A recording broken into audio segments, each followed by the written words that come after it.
Hello दोस्तों, मैं राकेश कुमार गुप्ता आज आपको बता रहा हूँ कि किरायानामा कैसे लिखा जाता है और क्यों लिखा जाता है।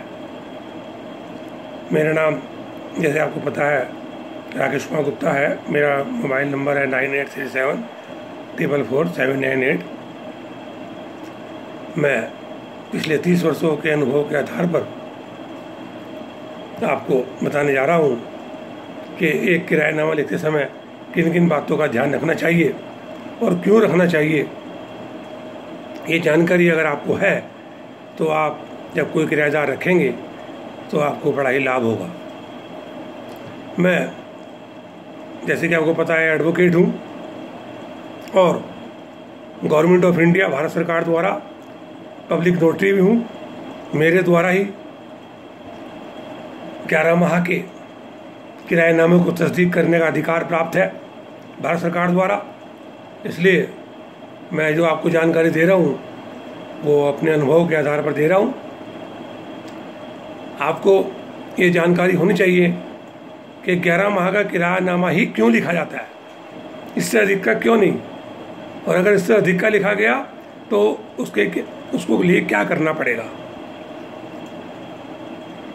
आपको ये भी पता होना चाहिए कि किरायानामा कितने रुपए के स्टाम्प पर लिखा जाना चाहिए। ये भी मैं आपको इस वीडियो के माध्यम से आज बताऊंगा। और इस वीडियो के माध्यम से आपको ये भी बताऊंगा कि अगर आप अपना मकान या दुकान किराएदार से खाली कराना चाहते हैं तो किस किस आधार पर आप मकान या दुकान खाली करा सकते हैं। कुछ अधिकार मकान मालिक के होते हैं और कुछ अधिकार किराएदार के भी होते हैं। जब इन सब बातों की जानकारी आपको हो जाएगी तो फिर आपको कोई भी किरायानामा लिखने या उसको इम्प्लीमेंट करने के लिए सुविधाएं प्राप्त हो जाएंगी। देखिए दोस्तों, ये बात सही है कि अभी आपको मैंने ये वीडियो नहीं बताया है, जानकारी नहीं दी है।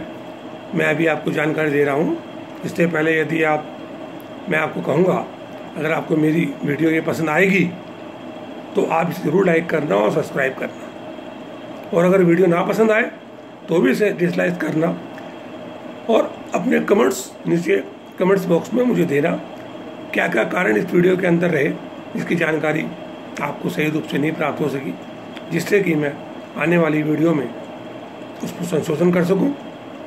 मैं आपको इसके बाद वीडियो जारी करूंगा कि वसीयत कैसे लिखें, क्या क्या चीज़ें होनी चाहिए, क्योंकि वो सभी बातों का तस्दीक करने का अधिकार भारत सरकार द्वारा मुझे प्राप्त है और मैं कोई भी वसीयत तस्दीक कर सकता हूँ। मैं भारत सरकार द्वारा नियुक्त नोटरी पब्लिक भी हूँ। अधिवक्ता के साथ साथ ये भी मुझे अधिकार प्राप्त है। अब आइए अब आते हैं अपने मूल विषय पर। एक किराया पे दुकान देते समय या मकान देते समय ये मालिक का अधिकार है, वह जितना चाहे मर्जी अपने मकान या दुकान का किराया तय कर ले। उसके लिए ये कोई बंदिश नहीं है कि वो इतने रुपए से कम या इतने रुपए से ज़्यादा किराया तय नहीं कर सकता। वो उसकी मर्जी के ऊपर डिपेंड है।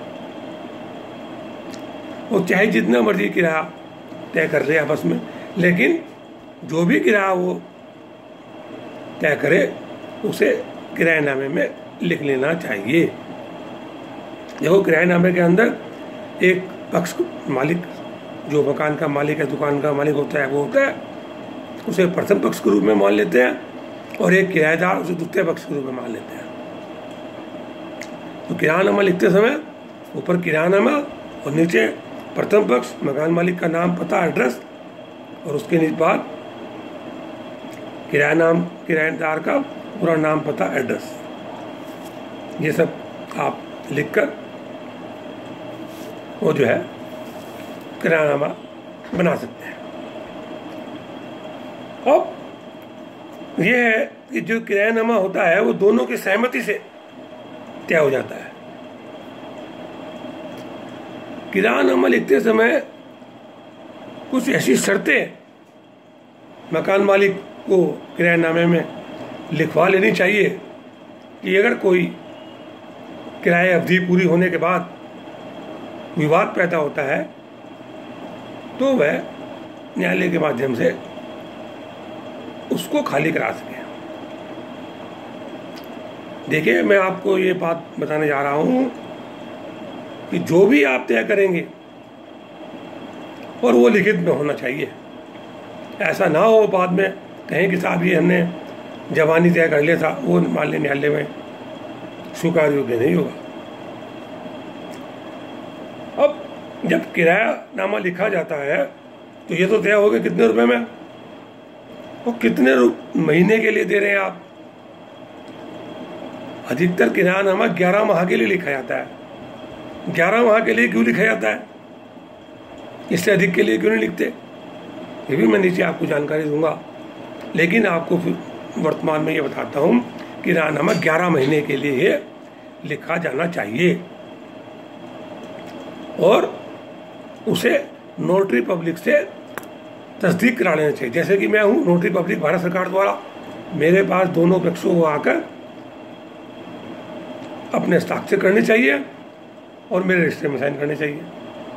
तो वो एक इस बात का प्रूफ हो जाता है जिसे मान्य न्यायालय भी स्वीकार करता है कि भी ये दोनों बातें भारत सरकार के द्वारा अधिकृत व्यक्ति के समक्ष तय की गई थी।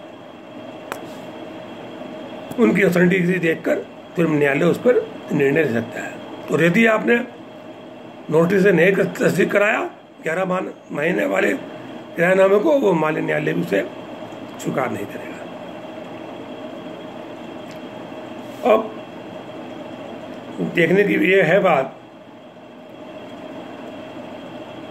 कि जो शर्तें आपने रखी हैं वो ये भी हैं कि किराया कौन सी तारीख तक किराएदार मकान मालिक को दे देगा, ये तय कर ले। पहली तारीख तक या 5 तारीख 10 तारीख जैसी भी आपसे सहमति हो, उस तारीख तक उससे आप किराया ले जाए। कोशिश करें किराया नकद में प्राप्त कर लें। नकद में क्यों प्राप्त कर लें इसके बारे में मैं आपको बताऊंगा बाद में। और रसीद देना नहीं देना इसके बारे में भी आपको मैं बताऊंगा आगे। तो इसलिए आप वो निश्चित कर लें कि किसी तारीख तक आपको किराया मिल जाना चाहिए। ये भी तय कर लें, लिख लें उसके अंदर कि बिजली का बिल कौन देगा, मकान मालिक देगा या किराएदार देगा। देगा तो कितना देगा, सब मीटर उसका लगाना है लगाना, ठीक है ना। और हाउस टैक्स कौन देगा, क्या हाउस टैक्स भी किराएदार देगा या मकान मालिक खुद देगा, ये भी उसमें लिख लें। मकान का मेंटेनेंस टूट फूट होती है थोड़ी होती या वाइट वॉश होती है, उसको कौन खर्च करेगा, किराएदार करेगा मकान मालिक करेगा। ये सब बातें आपको तय कर लेनी चाहिए और लिख लेनी चाहिए। और ये भी लिख लेना चाहिए कि जब आप किराए पे मकान लेंगे तो आप उसमें कोई तोड़ फोड़ नहीं करेंगे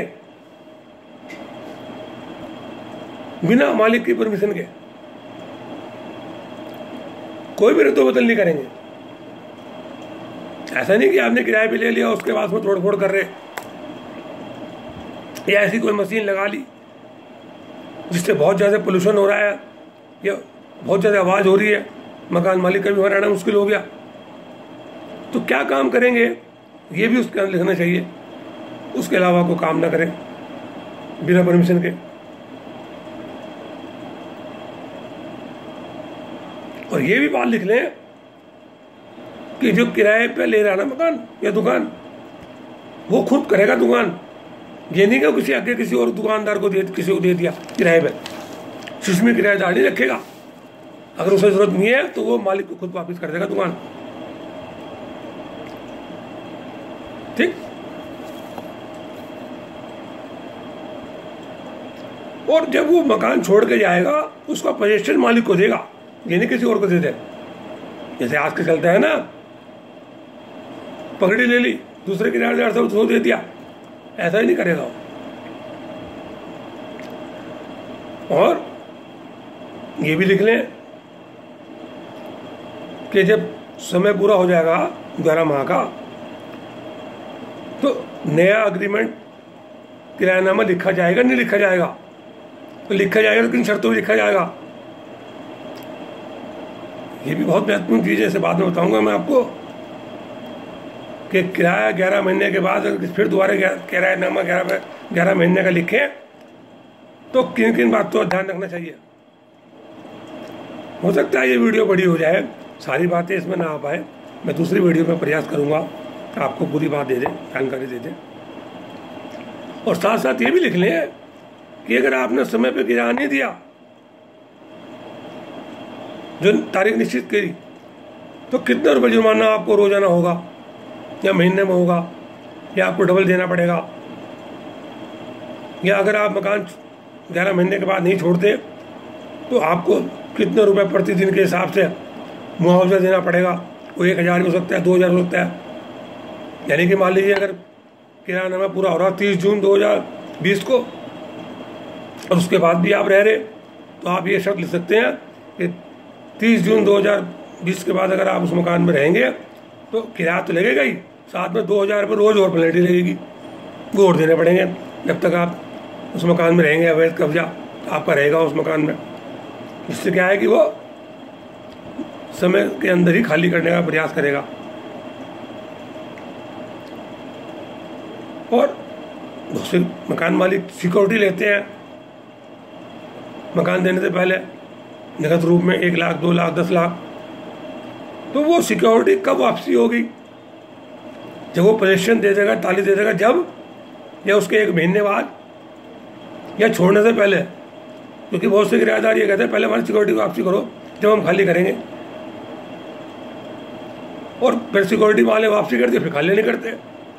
तो इसलिए ये भी बात इसके अंदर लिख दें कि सिक्योरिटी ये भी वापसी होगी जब आप किराए का पोजीशन हमें दे देंगे, ताली हमें दे देंगे, उसके भी 8 दिन बाद, 15 दिन के बाद आपको आपकी सिक्योरिटी वापस की जाएगी। और ये भी लिख लें कि मकान को या दुकान को छोड़ने से पहले 1 महीने का नोटिस किराएदार को देना होगा, और या मकान मालिक को भी खाली कराने के लिए 1 महीने का नोटिस पहले देना होगा, नहीं होगा। ये दोनों बातें जरूर लिख लें। और यदि मालिक को अपनी जरूरत के लिए वो कभी भी दुकान चाहिए या मकान चाहिए, तब उस कंडीशन में क्या शर्तें होंगी, किस तरह दुकान या मकान खाली करना पड़ेगा, ये सब आपको जो है लिख लेना चाहिए। और दोनों व्यक्ति को नोटरी पब्लिक के सामने जाकर सामने हस्ताक्षर करने चाहिए, और उनके रजिस्टर में भी एंट्री करानी चाहिए, और उसमें भी हस्ताक्षर करने चाहिए।